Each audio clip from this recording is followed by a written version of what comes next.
Hey guys, just want to talk briefly about Buddy. Buddy goes home in 2 days. I can't believe it. He's doing very, very well.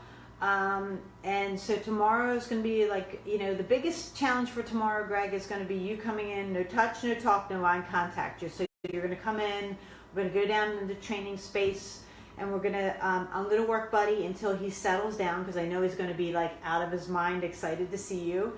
And so that's always the toughest part, is to just help him to like simmer down and get through that.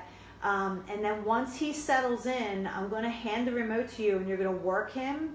And then once I see, like, I just will know when it's time, you guys can greet, and you can just go crazy. That's cool. I let that happen at some point, but not right away, because then it's really hard to get the dog back, so that we can work and do some training, so that we can transfer the skills from me to you. And so basically, I'll briefly talk about yesterday. What we did is I took him to Mandarack Park in the hopes that there would be, some dogs, and there were a couple dogs.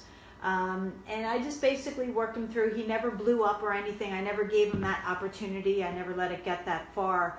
But one thing I will tell you about the walk with him is it is just a very dynamic thing. You're just going to constantly be on the remote with him, because he is so super, super, super drivey.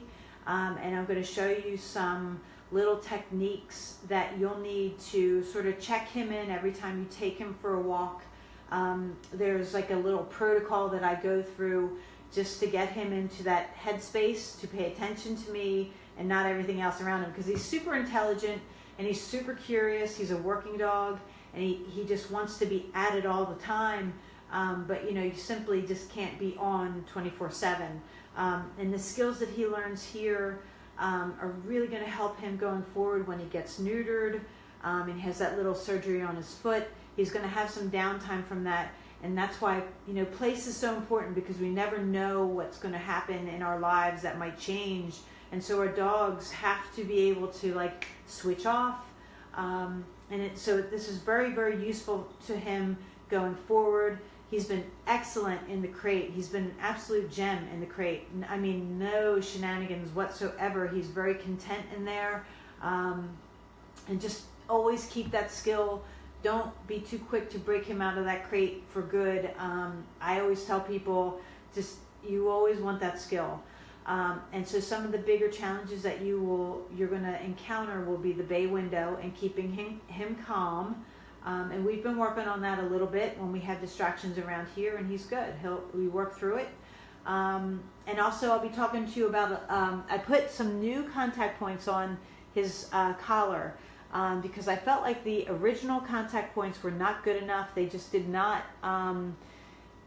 they just didn't have the contact that he needs. And so I put this little winged tip thing on there. You'll see it. It's a wire. They're wire contact points, and they seem to be better for him. They seem to be easier to communicate, and I don't have to dial up as much, although you will be up in the 60s and 70s at times, especially in high stimulation like environments, like at the park and things.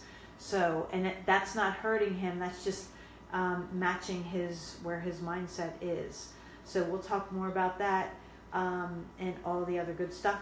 Right now he's doing some duration work, and at the moment he needs a back tie because I have dogs in the room, and he very definitely still takes it upon himself to get up and inspect things when he thinks he needs to, and that's going to be another thing that you're really going to want to work on with him. So we'll cover it all tomorrow and on Thursday, and I hope you have a good day.